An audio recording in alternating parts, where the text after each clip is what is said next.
हमारा बतावे छौरी पियावा के बात गे कैसे के कटल तोर सुहाग वाली रात गे। हे गे हमारा बतावे छौरी पियावा के बात गे कैसे के कटल तोर सुहाग वाली रात गे।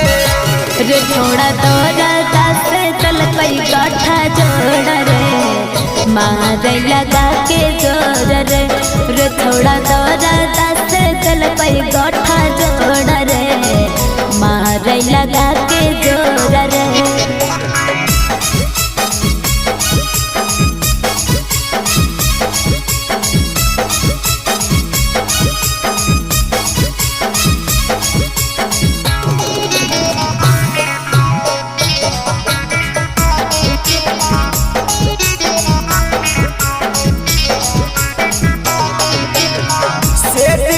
पियावा कौची कैल कौ पहला रात गे दिया बाबूता के पियावा कैल कई शुरुआत रे।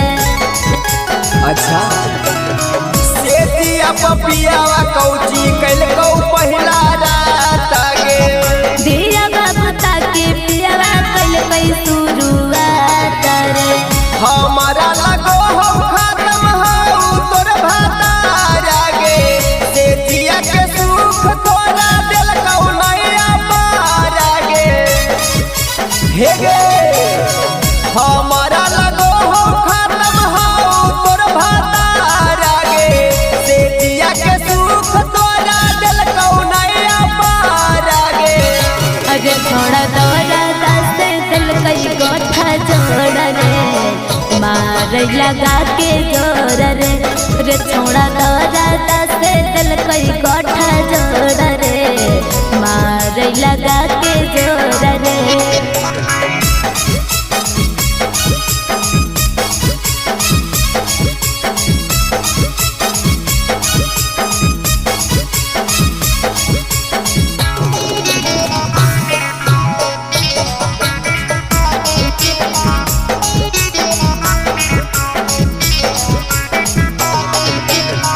चढ़ली जवानी तोर करी दे तौ ना सगे छौड़ा रोहित वाले कर नहीं बाका बासरे। हे गे सुन चढ़ली जवानी तोर करी दे तौ ना सगे रोहित मधुर पूरी कर नहीं बाका बासरे। साच बताबै अपन पियावा के राजा गे संदीप सनो जावा में पैनी की माँ जागे। हे गे साच बताबै अपन भातारा के राजा गे संदीप राजेशवा में पैनी की माँ जागे।